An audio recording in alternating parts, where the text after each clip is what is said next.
Eh bien, esprit, où irez-vous ainsi? Sur les coteaux, dans les vallons, à travers buissons et ronces, au-dessus des parcs et des enceintes, au travers des feux et des eaux, j'erre au hasard en tout lieu.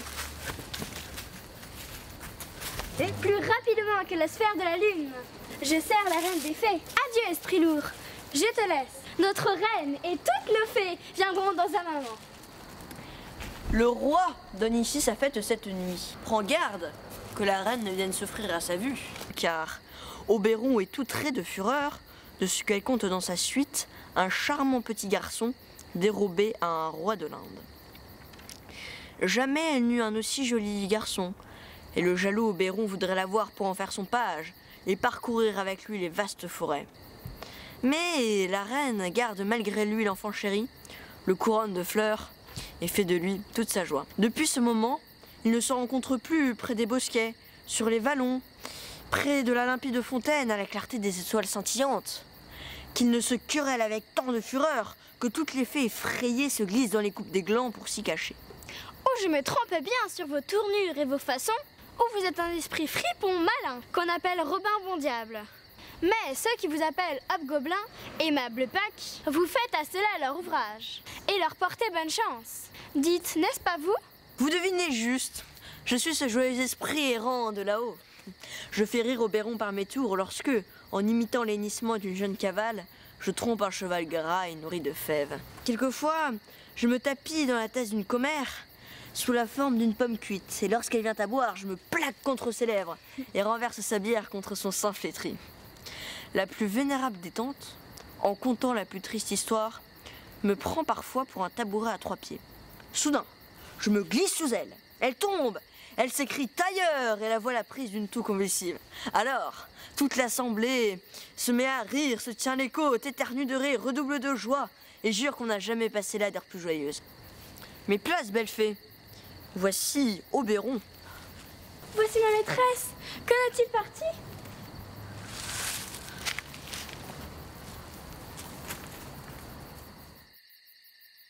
Malheureuse rencontre de te trouver au clair de lune, fière Titania. Comment, jaloux Oberon? Fée, partons d'ici. J'ai renoncé à sa couche et à sa compagnie. Arrête, téméraire infidèle. Ne suis-je pas ton époux? Alors je dois être ton épouse. Mais je sais que le jour où tu t'es dérobée du pays des fées et que sous la figure du berger Corin, tu es resté assis tout le jour en soupirant sur des chalumeaux et en parlant en vers de ton amour à la tendre Philida. Pourquoi es-tu revenu des monts les plus reculés de l'Inde? Ce n'est certainement que parce que ton amante guerrière, ta maîtresse en brodequin, doit être mariée à Thésée. Tu viens donner le bonheur et la joie à leur couche nuptiale? Comment oses-tu, Titania, parler malicieusement de mon amitié pour Hippolyte, sachant que j'ai appris ton amour pour Thésée? Ne l'as-tu pas conduit, dans la nuit, à la lueur des étoiles, dans les bras de Périgine qu'il avait enlevé? Et ne lui as-tu pas fait violer sa foi donnée à la belle Églée, à Ariadne, à Antiope? Ce sont là des inventions de la jalousie. Jamais, depuis le solstice de l'été, nous ne nous sommes rencontrés dans les collines, dans les vallées, dans les prairies, dans les forêts, auprès des claires fontaines ou des ruisseaux bordés de joncs, ou sur les plages de la mer que tu ne troublais nos jeux de tes clameurs. Aussi les vents, qui nous faisaient entendre en vain leurs murmures, comme pour se venger, ont pompé de la mer des vapeurs contagieuses qui, venant à tomber sur les campagnes, ont tellement enflé d'orgueil de misérables rivières qu'elles ont surmonté leurs bords. Le blé vert s'est gâté avant que le duvet ait revêtu le jeune épi. Les parcs sont restés vides au milieu de la plaine submergée. Les corbeaux s'engraissent de la mortalité des troupeaux. Les mortels de l'espèce humaine sont sevrés de leurs fêtes d'hiver. Il n'y a plus de chants, plus d'hymnes, plus de Noël qui égale les longues nuits. Aussi la lune, cette souveraine des flots, pâle de courroux, inonde l'air d'humides vapeurs qui font pleuvoir les maladies. Toute cette série de mots proviennent de nos débats et de nos dissensions. C'est nous qui en sommes les auteurs et la source. Eh bien, réformer ces désordres, cela dépend de vous. Pourquoi Titania contrarierait-elle son Oberon? Je ne lui demande qu'un petit enfant, pour en faire mon page d'honneur. Mettez votre cœur en repos. Tout le royaume des fées n'achèterait pas de moi cet enfant. Sa mère était initiée à mes mystères. Et maintes fois la nuit, dans l'air parfumé de l'Inde, elle a bavardé auprès de moi. Maintes fois, assise à mes côtés sur les sables dorés de Neptune, elle a observé les commerçants embarqués sur les flots. Et, après que nous ayons ri de voir les voiles s'enfler sur les caresses du vent, Elle s'est mise à vouloir les imiter. Et d'une démarche gracieuse et balancée, poussant en avant son ventre riche à l'heure de mon jeune écuyer, elle m'allait chercher des bagatelles pour revenir ensuite à moi. Mais l'infortunée étant mortelle, est morte en donnant la vie à ce jeune enfant que j'élève pour l'amour d'elle. C'est pour l'amour de sa mère que je ne veux pas me séparer de lui. Combien de temps vous proposez-vous de rester dans le bois? Peut-être jusqu'après le jour des noces de Thésée. Si vous voulez vous mêler patiemment à nos rondes et à nos ébats au clair de lune, venez avec nous. Sinon, évitez de nous importuner constamment. Donnez-moi cet enfant et je suis prêt à vous suivre. Pas pour votre royaume. Allons, fée, partons. Nous passerons toute la nuit à nous quereller si je restais plus longtemps. Eh bien, va. Poursuis. Mais tu ne sortiras pas de ce bosquet que je ne t'ai tourmenté pour me venger de cet outrage.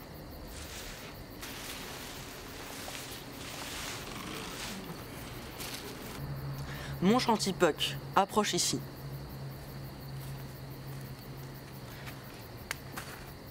Tu te souviens d'un jour où j'étais assis sur un promontoire et j'entendis une sirène portée sur le dos d'un dauphin proférer des sons si doux et si mélodieux que la mer courroucée s'apaisa aux accents de sa voix et maintes étoiles transportées s'élancèrent de leur sphère pour écouter la musique de cette fille de l'océan? Oui, je m'en souviens. Eh bien, je vis, mais tu ne pus le voir, toi, Cupidon tout armé voguait entre la froide lune et la terre.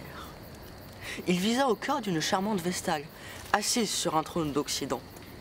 Il tira de sa flèche un trait d'amour bien acéré, comme s'il eût voulu percer d'un seul coup 100 000 cœurs.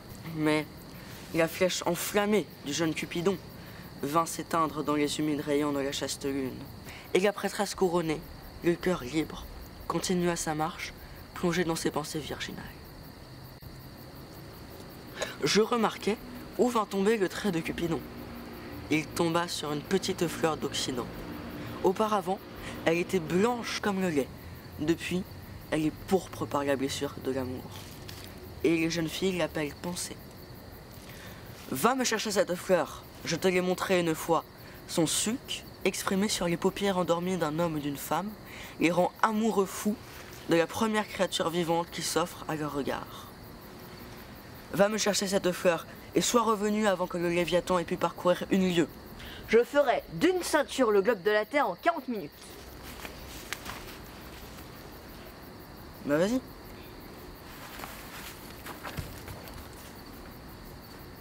Lorsqu'une fois j'aurai le suc de cette plante, j'épierai l'instant où Titania sera endormie et j'en laisserai tomber une goutte sur ses yeux.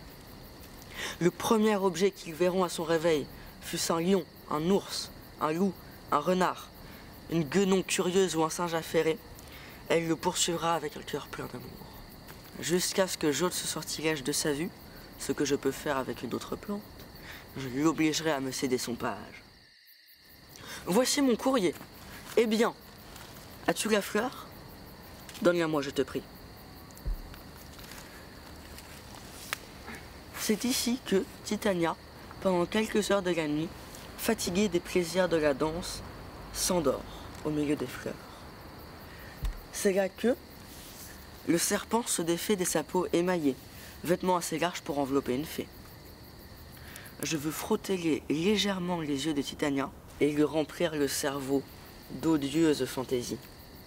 Songe à venir me rejoindre avant le premier chant du coq. N'ayez aucune inquiétude, mon souverain. Votre humble serviteur exécutera vos ordres.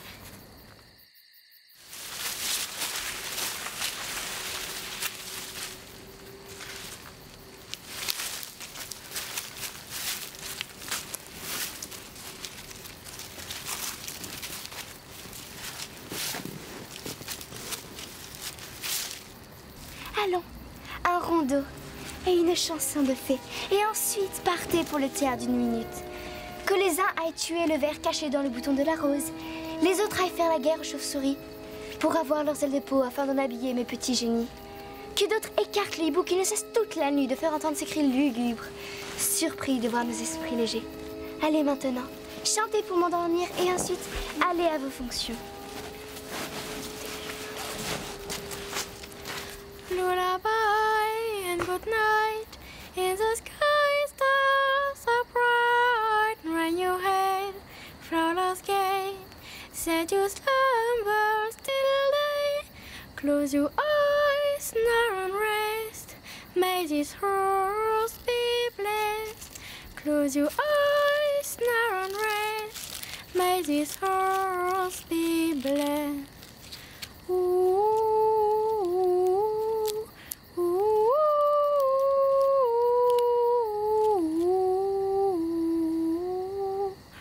ooh.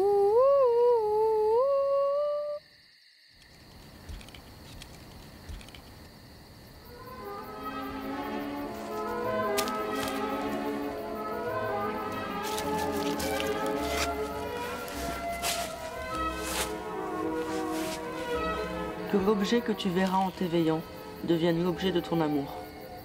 Aime-le et languis pour lui, que ce soit un ours, un tigre ou un chat, un sanglier ou un léopard qui apparaisse à tes yeux à ton réveil, il sera ton amant chéri. Réveille-toi à l'approche d'un objet hideux.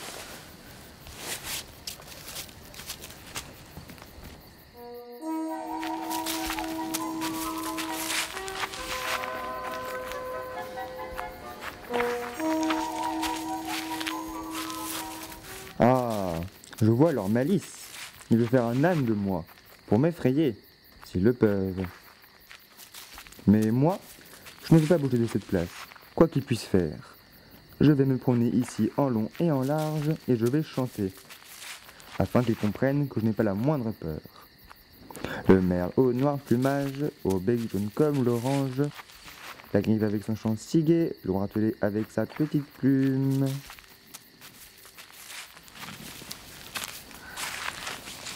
Je me réveille sur mon lit de fleurs. Le pinson, le moineau et l'alouette, le gris coucou avec son plein chant, dont maint homme remarque la note sans oser lui répondre non. Car en effet, qui voudrait compromettre son esprit avec un si fol oiseau? Qui voudrait donner un démenti à un oiseau quand il crierait coucou à perte d'haleine? Ah, je te prie, aimable mortel, chante encore. Mon oreille est amoureuse de tes chants. Mes yeux sont épris de ta personne. Et la force de ton brillant mérite me contraint malgré moi de déclarer, à la première vue, de jurer que je t'aime. Il me semble, madame, que vous n'aurez guère raison de m'aimer. Et cependant, à dire la vérité, la raison et l'amour ne vont guère aujourd'hui de compagnie. C'est grand dommage que quelques braves voisins ne veuillent les réconcilier. Oui, je pourrais ruser comme un autre dans l'occasion. Tu es aussi sensé que tu es beau. Oh, ni l'un ni l'autre. Mais si j'avais seulement assez d'esprit pour sortir de ce bois, j'en aurais assez pour l'usage que je veux en faire. Ah, ne désire pas sortir de ce bois. Tu resteras ici, que tu le veuilles ou non. Je suis un esprit d'un rang élevé. L'été règne toujours sur mon empire. Et moi, je t'adore. Viens donc avec moi. Je te donnerai des fées pour te servir. Elles iront te chercher 1000 joyaux dans l'abîme. Et je saurai si bien épurer les petits éléments grossiers de ton corps mortel que tu voleras comme un esprit aérien. Fleur des pois, graines de moutarde, papillon. Me voici à vos ordres. Et moi aussi. Où faut-il aller? Soyez prévenants et polis pour ce seigneur. Dansez dans cette promenade, gambadez à ses yeux. Nourrissez-le d'abricots, de framboises et de mûres et de raisins vermeils. Arrachez au papillon les ailes bigarrées pour enlever les rayons de soleil de ses yeux endormis. Amenez-le à mon berceau, conduisez-le en silence. J'aimerais bien savoir si Titania s'est réveillée, et puis quel a été le premier objet qui s'est présenté à sa vue et dont il faut qu'elle se passionne jusqu'à la fureur. Voici mon courrier. Eh bien, folâtre esprit, quelle fête nocturne a lieu maintenant dans ce bois enchanté? Ma maîtresse était prise d'un monstre.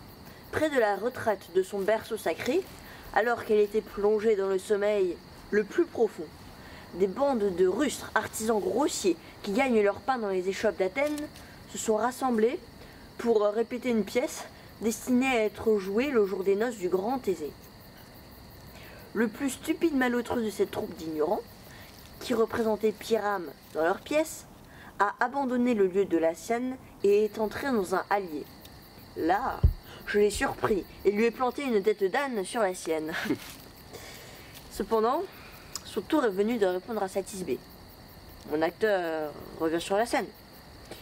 Dès que ses camarades l'aperçoivent, comme une troupe d'oies sauvages qui ont aperçu l'oiseleur s'approcher en rampant, ou comme une compagnie de corneilles à tête brune qui se lèvent et croassent au bruit d'un fusil, de même à sa vue, tous se mettent à fuir. Au bruit de nos pieds, par-ci, par-là, l'un d'eux tombe à terre, crie au meurtre et appelle des secours d'Athènes. Leur faible raison, égarée par une grande frayeur, voit s'armer contre eux les objets inanimés. Les ronces et les épines ravissent à l'un ses manches, à l'autre son chapeau. Toute chose emporte quelques dépouilles à ceux qui savent de tout. Je les ai ainsi conduits dans le délire de la peur, et j'ai laissé là le beau pirate métamorphosé. Le hasard a voulu que, en ce moment même, Titania se soit réveillée. Elle a pris aussitôt de l'amour pour un âne. L'événement surpasse mes espérances. Souverain des fées, il faut nous hâter d'exécuter cette tâche, car les dragons de la nuit fendent à plein vol les nuages, et l'avant-coureur de l'aurore brille déjà là-bas. À son approche, vous le savez, les esprits qui erraient çà et là s'enfuient partout vers les cimetières. Toutes ces ombres damnées qui ont leur sépulture dans les flots et les carrefours sont retournées à leur couche peuplée de verre. Mais nous sommes des esprits d'une autre nature. Moi, j'ai souvent joué avec la lumière du matin. Et je puis, comme un garde des forêts, fouler le tapis des bois. Même jusqu'à l'instant où la porte de Gorian, toute rouge de feu venant à s'ouvrir, verse sur Neptune ses ondes. Nous pouvons encore achever cette affaire avant le lever du jour.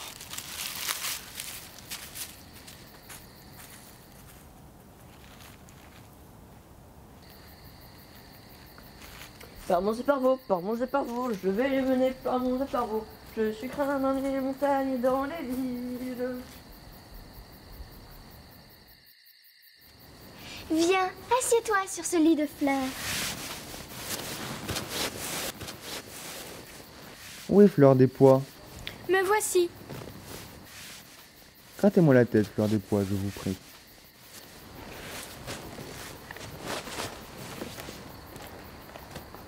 Où est Monsieur Graine de Moutarde? Me voici. Éventez-moi, je vous prie, Monsieur Graine de Moutarde. Mon cher ami, voulez-vous entendre un peu de musique? J'ai une assez bonne oreille en musique. Allez, faites venir les passettes et la clé. Ou dites, cher amour, ce qui vous ferait plaisir à manger. Ah, c'est vrai, du bon avoine. Un avoine bien sec, un bon avoine bien à manger.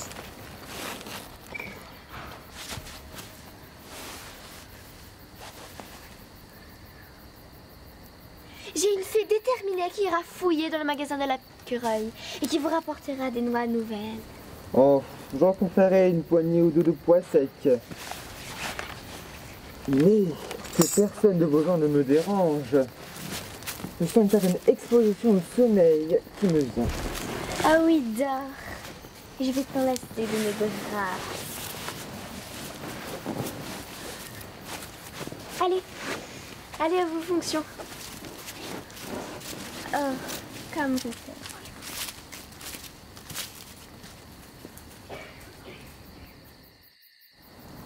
Salut à toi, Robin. Vois-tu ce charmant spectacle?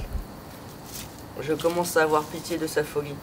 Tout à l'heure, l'ayant rencontré derrière le bois, cherchant de douces fleurs pour cette odieuse imbécile, je lui ai en effet des reproches et me suis querellé avec elle. Elle avait ceint ses tempes velues d'une couronne de fleurs odorantes et fraîches, et ses perles de rosée, qui s'enflaient naguère en gouttes sur les boutons, telles de rondes perles d'Orient, semblaient, au cœur de ces jolies petites fleurs, autant de larmes qui pleuraient leur disgrâce. Quand je lui grondai à mon gré, et qu'elle me demandait pardon en termes soumis, je lui demandai alors son petit nain. Elle me le donna aussitôt, et envoya ses fées le porter dans mon royaume. Maintenant que je tiens l'enfant, je veux dissiper l'odieuse erreur de ses yeux. Ainsi, aimable Puck, ôte ce crâne enchanté de la tête de cet artisan athénien, afin qu'en se réveillant avec les autres, il puisse regagner Athènes et ne plus songer aux accidents de cette nuit comme aux tourments chimériques d'un rêve. Mais je veux commencer par délivrer la reine des fées. Sois comme tu avais coutume d'être, vois comme tu avais coutume de voir.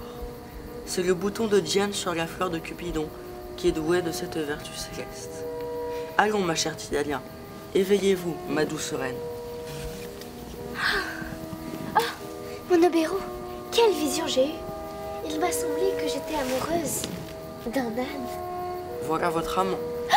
Comment ces choses sont-elles arrivées? Oh, comme mes yeux abordent maintenant son visage.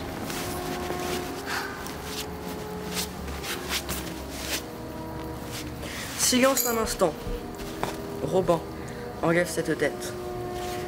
Titania, appelez votre musique afin qu'elle accable l'essence de ce personnage d'un sommeil plus profond qu'à l'ordinaire. De la musique, oh là, de la musique. C'est elle qui procure le sommeil. Vois avec tes propres yeux, ceux d'un sot. Musique, commencez. Venez ma chère reine, donnez-moi la main. Maintenant, vous et moi, nous sommes amis de nouveau. Et demain, à minuit, nous chanterons des danses triomphantes et solennelles dans la maison du duc Thésée. Et nous la bénirons pour toute sa belle postérité. Venez, mon époux, et dans notre vol, dites-moi comment il s'est fait cette nuit que vous m'avez trouvé, dormant ici, par terre avec ce mortel.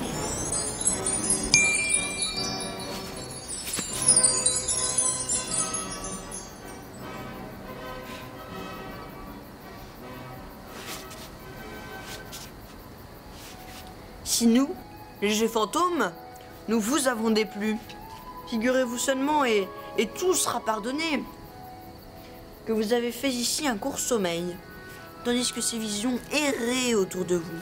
Seigneur, ne blâmez point ce faible et vain sujet, et ne le prenez que pour un songe. Si vous faites grâce, nous corrigerons, et si nous avons le bonheur immérité d'échapper cette fois-ci à la langue du serpent, les sifflets, nous ferons mieux avant peu, ou tenez Puck pour un menteur.